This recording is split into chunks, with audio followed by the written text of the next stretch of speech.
Hello and welcome to the daily current affairs analysis. మన current affairs ఎనాలిసిస్లో భాగంగా ఈరోజు మనం డిస్కస్ చేయబోతున్నటువంటి ఫస్ట్ ఆర్టికల్ వచ్చేసి trees in Corbett fell prey to nexus of greed says supreme court.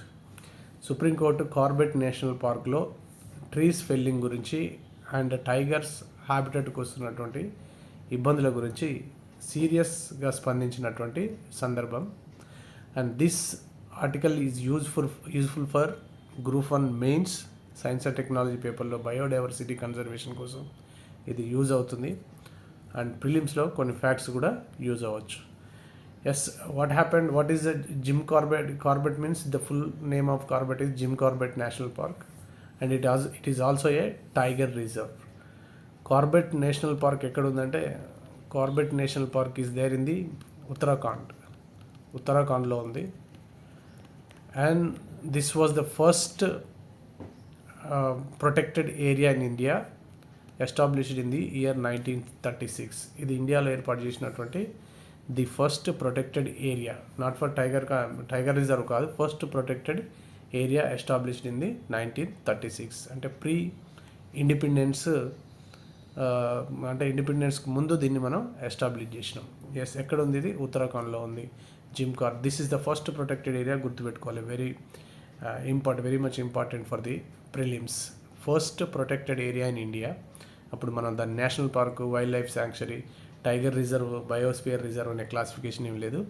Just first protected area in India in the pre independence era is Jim Corbett national park, established in the year 1936. Yes, why we establish tiger reserve పక్కన పెట్టి tiger రిజర్వ్స్ని మనం ఎందుకు establish చేస్తామంటే to protect and conserve the tigers in its natural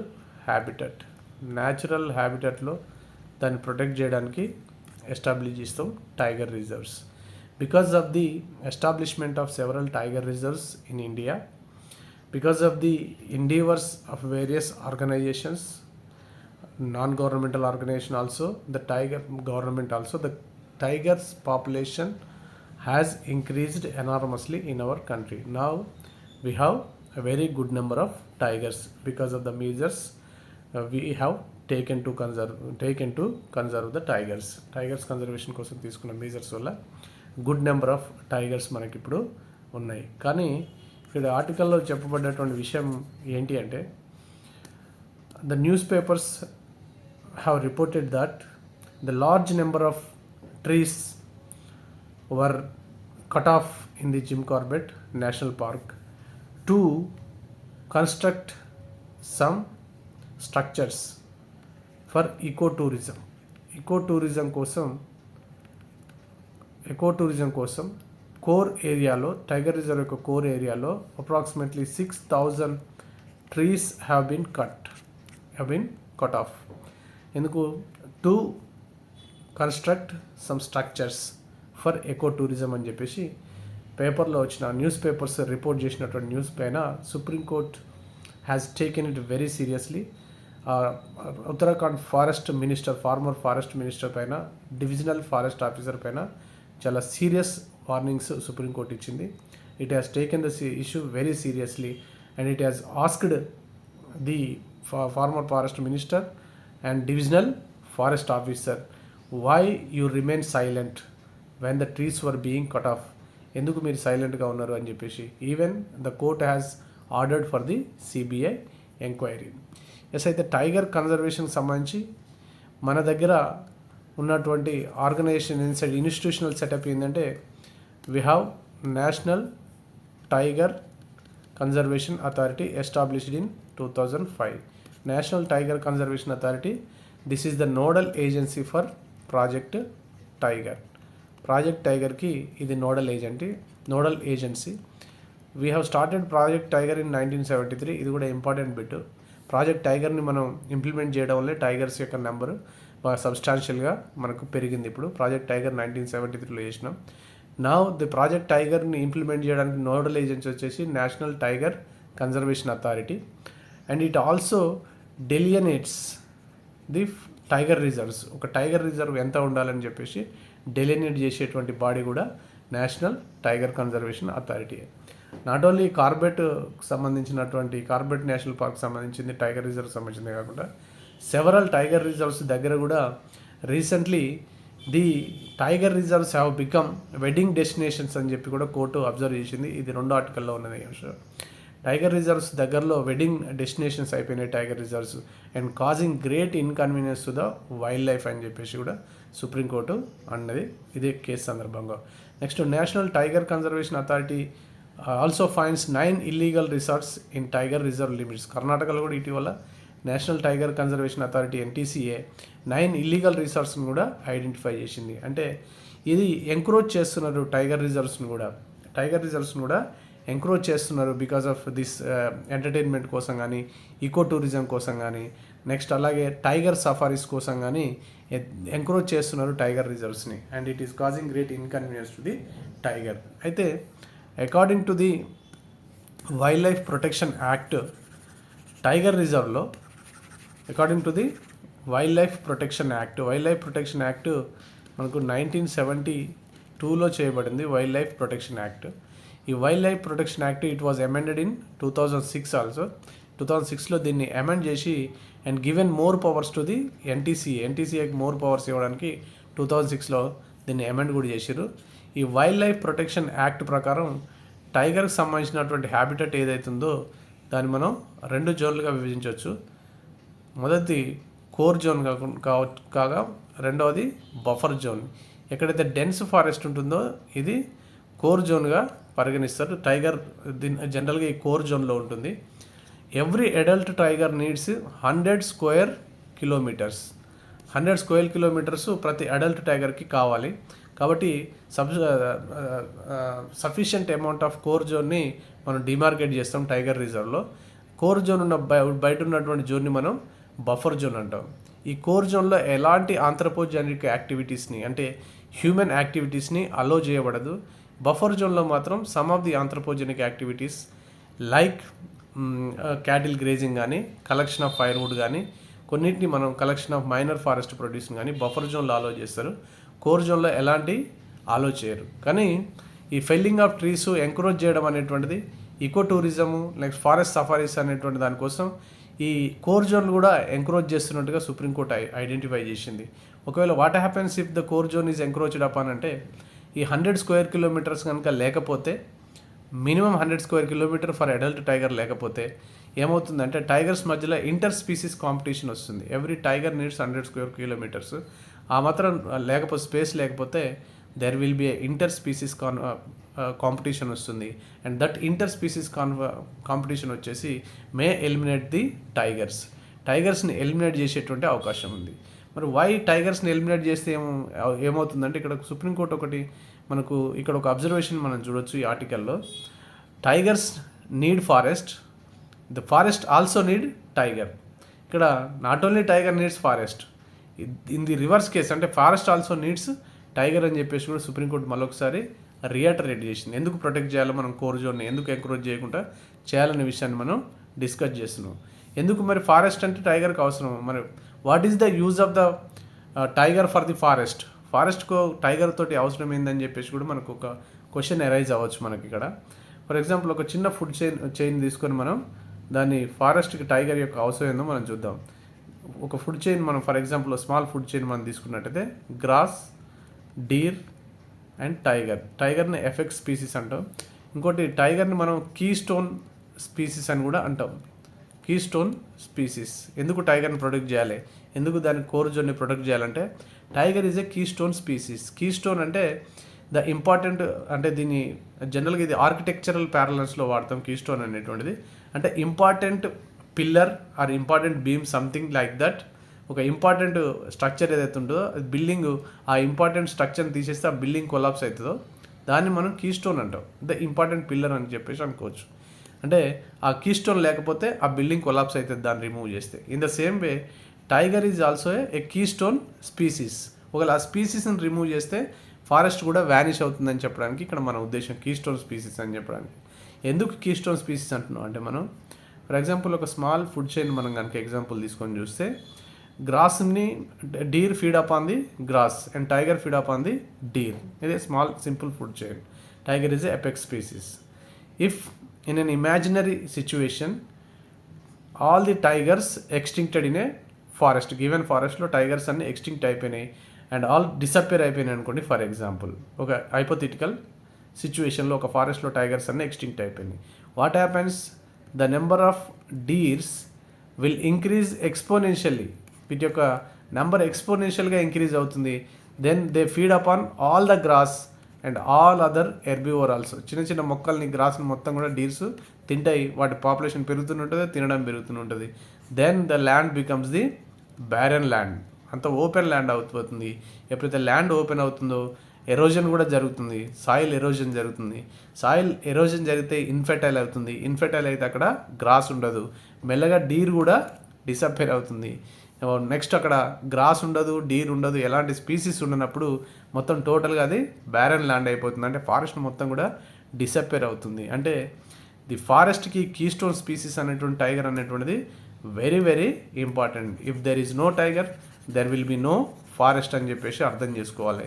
that is very దాన్ని మనం టైగర్ని conserve చేయాల్సినటువంటి అవసరం ఉంది. కోర్ జోన్ని కన్జర్వ్ చేయాల్సినటువంటి అవసరం ఉంది. ఈకో టూరిజం ప్రాజెక్ట్స్ అవసరమా అంటే ఎంత ఎక్స్టెంట్లో eco tourism, tiger safaris, eco tourism ప్రాజెక్ట్స్లు అవసరం అని చెప్పడానికి కమిటీని ఫామ్ చేయాలని చెప్పేసి Ministry of Environment, Forest and Climate Change దీనికి సుప్రీంకోర్టు ఒక ఆర్డర్ ఇచ్చింది. You immediately constitute a committee. ఎందుకంటే to look after and to identify the measures for restoration of the Jim Corbett national Park. Already 6,000 ఫారెస్ట్లో trees cut చేసిర్రు. అక్కడ tiger సఫారీస్ని ఏర్పాటు చేస్తున్నారు and eco tourism ప్రాజెక్ట్ని ఏర్పాటు చేస్తున్నారు. ఇవన్నీ to oversee and to suggest some remedial measures you immediately form a committee అని చెప్పేసి Ministry of Environment, Forest and Climate చేంజ్కి యూ అపాయింట్ ఏ కమిటీ అని చెప్పేసి సుప్రీంకోర్టు ఆర్డర్ ఇచ్చింది కేసు హియరింగ్ సందర్భంగా.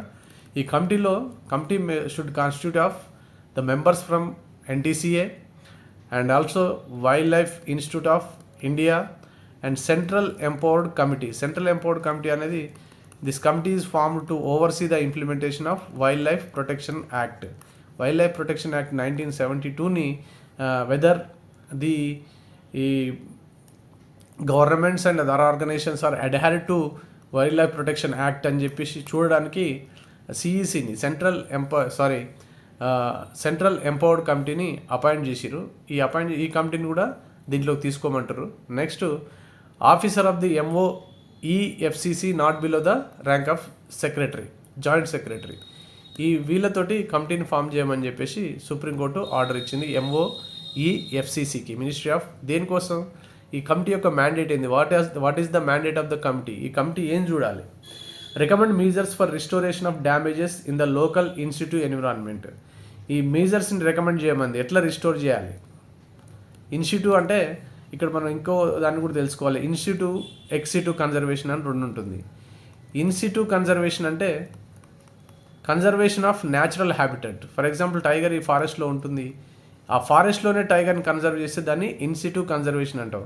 ఈ ఫారెస్ట్ నుంచి టైగర్ని వేరే చోటికి ట్రాన్స్లోకేట్ చేసి జూకు చేసిన దాన్ని చేసి అక్కడ కన్జర్వ్ చేస్తే దాన్ని ఎక్సిట్యూ కన్జర్వేషన్ అంటాం. ఇది కూడా బయోడైవర్సిటీ కన్జర్వేషన్ ఉంటుంది మనకు. ఇట్లా ఇన్స్టిట్యూట్ ఎన్విరాన్మెంట్ని అంటే ఒరిజినల్ హ్యాబిటెట్ని ప్రొటెక్ట్ చేయడానికి, వాటిని రిస్టోర్ చేయడానికి, డ్యామేజ్ అయిన దాన్ని రిస్టోర్ చేయడానికి ఏమేమి మీజర్స్ కావాలనో చూపించడం కమిటీ మ్యాండేట్ అని చెప్పేసి అంటుంది. And also assess the environmental damage caused in the Corbett tiger reserve and evaluate the cost of restoration. ఎంత డ్యామేజ్ అయింది ఆ ట్రీస్ ఫెల్ డౌన్ చేయడం వల్ల, నెక్స్ట్ అదేవిధంగా ఈకో టూరిజం ప్రాజెక్ట్స్ వల్ల ఎంత డ్యామేజ్ అయింది ఎన్విరాన్మెంట్ జిమ్ కార్బెట్ నేషనల్ పార్క్లో. And evaluate the cost of restoration. మళ్ళీ తిరిగి రిస్టోర్ చేయడానికి, మళ్ళీ డ్యామేజ్ అంతా సరిదిద్దేసి దాన్ని రిస్టోర్ చేయడానికి ఎంత కాస్ట్ అవుతుంది. Next identify the persons or officials responsible for such damage. ఈ డ్యామేజ్ అవ్వడానికి ఎవరు రెస్పాన్సిబుల్ ఉన్నారు? గవర్నమెంటా, లేకపోతే మినిస్టరా, లేకపోతే అడ్మినిస్ట్రేటర్సా, ఎవరు రెస్పాన్సిబుల్ ఉన్నారు వాళ్ళని ఐడెంటిఫై చేయమని చెప్పేసి అంటుంది. నెక్స్ట్ ఈ ఐడెంటిఫై చేసేసి వాళ్ళ నుంచి కలెక్ట్ చేసినటువంటి అమౌంట్ ఏదైతే ఉంటుందో దాన్ని ఎలా రిస్టోరేషన్ కోసం యూజ్ చేయాలి. Specify how funds collected from delinquent officials, అంటే officials who have shown negligent behaviour, వాళ్ళని మనం డిలిక్వెంట్ అఫీషియల్స్ అంటారు. And persons can be utilised for the active restoration of ecological balance. ఈ ఈ ఫండ్స్ని, ఈ డిలిక్వెంట్ అఫీషియల్స్ నుంచి కలెక్ట్ చేసినటువంటి ఫండ్స్ని ఈ ఫారెస్ట్ యొక్క యాక్టివ్ రిస్టోరేషన్కి, నెక్స్ట్ ఎకలాజికల్ బ్యాలెన్స్ రిస్టోరేషన్కి ఎలా వాడచ్చు అని చెప్పేసి చూపించాలని చెప్పేసి కూడా కమిటీకి సుప్రీంకోర్టు సూచించింది. ఇది మనకి కన్జర్వేషన్ ఆఫ్ బయోడైవర్సిటీకి సంబంధించి మన క్వశ్చన్ వచ్చినప్పుడు మనం దీనిలో ఉన్నటువంటి విషయాన్ని వాడుకోవచ్చు. ఎలా? ఇక్కడ ఇటీవల కాలంలో సుప్రీంకోర్టు సీరియస్ స్టెప్స్ని తీసుకుంది to prevent the damage to the tiger reserves or in general to prevent the damage to the forest అని చెప్పేసి అనుకోవచ్చు. బయోడైవర్సిటీని రిస్టోర్ చేయడానికి, సుప్రీంకోర్టు కన్జర్వ్ చేయడానికి సుప్రీంకోర్టు ఇటీవల ఇచ్చినటువంటి ఇంపార్టెంట్ తీర్పుగా దీన్ని మనం కోట్ చేస్తూ మనం ఆన్సర్ రాసినట్టయితే బయోడైవర్సిటీ కన్జర్వేషన్లో, అంటే మీజర్స్ టేకెన్ టు కన్జర్వ్ బయోడైవర్సిటీ అనేటువంటి టాపిక్ ఉంటుంది మనకు బయోడైవర్సిటీ కన్జర్వేషన్లో. ఆ బయోడైవర్సిటీ కన్జర్వేషన్ కోసం తీసుకున్న మేజర్స్ ఏంటి అంటే ఈ సుప్రీంకోర్టుకు సంబంధించి కేసును కూడా మనం కోట్ చేస్తూ మనం రాసినట్టయితే ఈ కమిటీ ఫార్మేషన్ని, కమిటీ యొక్క మ్యాండేట్ని, నెక్స్ట్ ఎలా జిమ్ కార్బెట్ నేషనల్ పార్క్లో ఏం జరిగింది, సుప్రీంకోర్టు ఎలా రియాక్ట్ అయింది, how seriously it took the matter అని మనం కొన్ని పాయింట్స్ని మనం యాడ్ చేయగలిగితే కన్జర్వేషన్ ఆఫ్ బయోడైవర్సిటీలో చాలా మంచి మార్కుల్ని మనం గెయిన్ చేసేటువంటి అవకాశం ఉంటుంది. Thank you. మనం డిస్కస్ చేయబోతున్నటువంటి నెక్స్ట్ ఆర్టికల్ వచ్చేసి ఇది ప్రిలిమ్స్కి ఉపయోగపడేటువంటి ఆర్టికల్. దీనిలో మెయిన్స్కి ఏమీ లేదు. డిఫెన్స్ టెక్నాలజీ సంబంధించి మెయిన్స్ ఏమైనా క్వశ్చన్ వస్తే దాంట్లో యూజ్ చేసుకోవచ్చు, కానీ ఇది మెయిన్గా ప్రిలిమ్స్ కోసం ఉపయోగపడేటువంటి ఆర్టికల్. అదేవిధంగా గ్రూప్ 2 జనరల్ స్టడీస్లో కరెంట్ అఫైర్స్ సెక్షన్లో కూడా ఉపయోగపడుతుంది. Indian navy commissions INS Jatayu MH-60R helicopter squadron అని చెప్పేసి ఈ వార్త. ఇక్కడ మినికా ఐలాండ్లో, లక్షద్వీప్లో ఒక భాగమైన మినికా ఐలాండ్లో ఇండియన్ నేవీ INS జటాయుని కమెంట్స్ చేసింది. Already we have 1 naval base in the Lakshadweeps. కవరత్తిలో మనకు ఒక నావల్ బేస్ ఉంది, అది INS ద్వీప్ రక్షక్ నావల్ బేస్ని ఆల్రెడీ మనం ఆపరేట్ చేస్తున్నాం. ఇది ఒక అడిషనల్ నావల్ బేసు, కొత్త నావల్ బేసు మినికాయ్లో ఏర్పాటు చేయబడింది, INS జటాయు. ఇది ఇంత అర్జెంటుగా ఈ నావల్ బేస్ని మనం ఏర్పాటు చేయడానికి ఒక రీజన్ ఉంది. ఎందుకంటే మాల్దీవ్స్ తోటి మన రిలేషన్స్ చెడిపోయినాయి. ఇటీవలనే మాల్దీవ్స్ ప్రెసిడెంట్ ముయిజు అక్కడున్న మన ఇండియన్ ఆర్మీ పర్సనల్ని 88 మెంబర్స్ని వెనక్కి తీసుకోవాల్సిందిగా మనకు ఆర్డర్ చేయడం జరిగింది. Already we have taken back these army personal. అంటే మనకి మాల్దీవ్స్కి ఉన్నటువంటి హిస్టారికల్లీ ఉన్నటువంటి గుడ్ రిలేషన్స్ అనేటువంటివి అవి చెడిపోయినాయి కాబట్టి, అండ్ మోర్ ఓవర్ ఈ మాల్దీవ్స్ మొయిజు ప్రెసిడెన్సీలో ఉన్న మాల్దీవ్స్ చైనాకు క్లోజ్ అవుతుంది కాబట్టి మన సెక్యూరిటీని మనం ఇంప్రూవైజ్ చేసుకోవాల్సినటువంటి అవసరం వచ్చింది. మాల్దీవ్స్కి వెళ్ళాలంటే ఇక్కడ నుంచే చైనీస్ వెజల్స్ మాల్దీవ్స్కి వెళ్ళే అవకాశం ఉంటుంది కాబట్టి మాల్దీవ్స్కు నార్త్కే ఇక్కడ మినికా ఐలాండ్ ఉంటుంది. ఈ మినికా ఐలాండ్ కింద 8 డిగ్రీ ఛానల్ ఉంటుంది.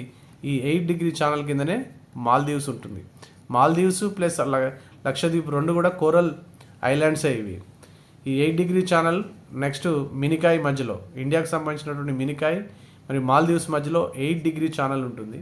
అంటే ఈ ఏరియా నుంచే చైనీస్ వెజల్స్ ఏమైనా ఇక్కడ నుంచే వాటి ట్రాఫిక్ ఉంటుంది కాబట్టి వాటి మీద మానిటర్ చేయడానికి మనకి ఇక్కడ ఒక నావల్ బేస్ అవసరమైంది. ఎందుకంటే సంబంధాలు రిలేషన్స్ అంత బాగాలేవు కాబట్టి, నెక్స్ట్ చైనాకు మాల్దీవ్స్ దగ్గరైనాయి కాబట్టి మాల్దీవ్స్ చైనా మధ్యలో జరిగేటువంటి ట్రాఫిక్ ఏదైతే ఉంటుందో, వెజల్స్ మూమెంట్ ఏదైతే ఉంటుందో, షిప్ మూమెంట్, దాన్ని ట్రాక్ చేయడానికి, వాటి మీద సర్వేలెన్స్ ఉంచడానికి మనకు INS జటాయు అవసరం.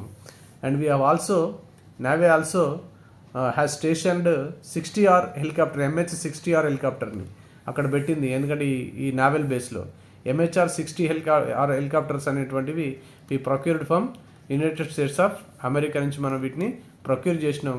ఇవి చాలా అడ్వాన్స్డ్ హెలికాప్టర్స్. ఈ హెలికాప్టర్స్ ఇక్కడ ఉన్నటువంటి సబ్మెరైన్స్ని ఐడెంటిఫై చేసి వాటి మీద అటాక్ చేయడానికి ఈ హెలికాప్టర్స్ని ఉపయోగించేటువంటి అత్యాధునిక మోడర్న్ టెక్నాలజీ ఉన్నటువంటి సెన్సర్స్ ఉన్నటువంటి MH-60R హెలికాప్టర్స్ని కూడా మనం ఇక్కడ ఆ నావల్ బేస్లో ఉంచడం జరిగింది to strengthen our security situation in the Arabian Ocean or in general Indian ఓషన్లో మన సెక్యూరిటీని స్ట్రెంగ్థెన్ చేయడానికి, మనం చైనాతో ఉన్నటువంటి థ్రెట్ని కౌంటర్ చేయడానికి ఈ నావల్ బేస్ని యూజ్ చేసినాం. ఈ 60R హెలికాప్టర్స్ కూడా మనం MH-60R హెలికాప్టర్స్ యుఎస్ నుంచి తీసుకున్న ఇది చాలా సాఫిస్టికేటెడ్ హెలికాప్టర్స్. వీటి నుంచి మనం టార్పెడోస్ని కూడా మనం ప్రయోగించి సబ్మెరైన్స్ కూడా మనం టార్గెట్ చేయవచ్చు అని చెప్పేసి చెప్పబడుతుంది. Thank you. నెక్స్ట్ డిస్కస్ చేయబోయేటువంటి ఆర్టికల్ వచ్చేసి ఇది జాగ్రఫీకి ఉపయోగపడుతుంది. మెయిన్స్లో కూడా ఉంది టాపిక్ ఎల్నినో లానినో అనేటువంటిది. 2023 El Niño is among the strongest on record. WMO ఉంటుంది, వరల్డ్ మెటీరియలాజికల్ ఆర్గనైజేషన్. ఈ 2023లో ఎల్నినో వచ్చింది. And this El Niño is strongest on record. ఇది స్ట్రాంగెస్ట్ ఎల్నినో, ఇప్పటివరకు వచ్చినటువంటి ఎల్నినోలో స్ట్రాంగెస్ట్ ఎల్నినో అని చెప్పేసి అంటుంది. And what is El Niño and what is La Nina? El Niño అనేటువంటిది ఏంటిది, లానినో అనేది ఏంటిది చూసినట్టయితే మనకి పసిఫిక్ ఓషన్లో జరిగేటువంటి ఫినామినా ఇది ఎల్నినో లానినో అనేది. పసిఫిక్ ఓషన్ యొక్క సర్ఫేస్ వాటరు నార్మల్గా ఉండేదానికంటే 2 degrees ఎక్కువగా వామ్గా ఉన్నట్టయితే ఆ వాటరు, దాన్ని మనం ఎల్నినో అంటాం. ఆ ఇయర్ని మనం ఎల్నినో ఇయర్ అంటాం. అప్పుడు ఎల్నినో అంటాం. అంటే వామ్ అనేటువంటిది, టెంపరేచర్ అనేటువంటిది నార్మల్ కంటే 2 degrees సెంటిగ్రేడ్ వామ్ అయితే దాన్ని మనం ఎల్నినో ఫినామినా అంటాం. ఈ ఎల్నినో ఇయర్లో ఇండియన్ మాన్సూన్స్ చాలా వీక్ అయిపోతాయి. ఇండియన్ మాన్సూన్స్ అంటే నార్త్ వెస్ట్ మాన్సూన్స్ చాలా వీక్ అయిపోతాయి. కాబట్టి రెయిన్ఫాల్ కూడా తగ్గుతుంది ఎల్నినో ఇయర్లో. అంటే నార్త్ ఈస్ట్ మాన్సూన్స్ మనకు south west monsoons, north east monsoons రెండు ఉంటాయి కదా, దీని నుంచి వచ్చే రెయిన్ఫాల్ కూడా తగ్గిపోతుంది. మనకు ఎక్కువ రెయిన్ఫాల్ ఎక్కడి నుంచి వస్తుంది? సౌత్ వెస్ట్ మాన్సూన్స్ నుంచే వస్తుంది. ఎల్నినో ఇయర్లో రెయిన్ఫాల్ చాలా ఎఫెక్ట్ అవుతుంది. నార్మల్ రెయిన్ఫాల్ కంటే చాలా తక్కువగా వస్తుంది ఎల్నినో ఇయర్. ఈ 2023 కూడా ఎల్నినో ఇయర్ అని చెప్తున్నారు. ఎల్నినో ఇయర్ కాదు, ఇది is among the strongest on record అని చెప్పేసి అంటుంది. ఈ ఎల్నినో తర్వాతే మళ్ళీ న్యూట్రల్ ఉంటుంది. ఈ న్యూట్రల్ నుంచి మళ్ళీ తిరిగి ఇంకొక ఫేజ్ వస్తుంది, దాన్ని లానినో అంటాం. El Niño, neutral, La Nina. ఈ లానినో ఇయర్లో వచ్చేసి టెంపరేచర్ ఉండాల్సిన దానికంటే తక్కువ ఉంటుంది. రెయిన్ఫాల్ నార్మల్ రెయిన్ఫాల్ కంటే ఎక్కువ రెయిన్ఫాల్ రికార్డ్ అవుతుంది లానినో ఇయర్లో. ఇప్పుడు ఈ 2023లో ఎల్నినో కూడా ఎప్పటికీ ఎల్నినో ఉండదు. ఇంతకుముందుకి ఇది 5 నుంచి 7 yearsకి ఒకసారి ఎల్నినో వచ్చేది. బికాజ్ ఆఫ్ గ్లోబల్ వార్మింగ్ ఏమైందంటే 2 to 3 yearsకే ఎల్నినో వచ్చేటువంటి టెండెన్సీ పెరిగిపోయింది. ఈ ఎల్నినో బై 2 months లోపల న్యూట్రల్ అవ్వచ్చు, బై ఆగస్ట్ లోపల లానినోగా మారచ్చు అని చెప్పేసి కూడా ప్రిడిక్షన్స్ ఉన్నాయి WMOవి. లానినో అయినప్పుడు మనకు ఉండాల్సిన రెయిన్ఫాల్ కంటే ఎక్కువ రెయిన్ఫాల్ రికార్డ్ అవుతుంది. ఎల్నినో అంటే తక్కువ రెయిన్ఫాల్ రికార్డ్ అవుతుంది. న్యూట్రల్ అంటే దాని ఎఫెక్ట్ ఏమీ ఉండదని చెప్పేసి మనం అర్థం చేసుకోవాలి. ఇది మెయిన్స్లో కూడా ఉంది ఎల్నినో లానినో అనే టాపిక్. దీని గురించి మీరు మెయిన్స్ డిస్కషన్ అప్పుడు మనం ఎలాబరేట్గా డిస్కస్ చేయవచ్చు. Thank you.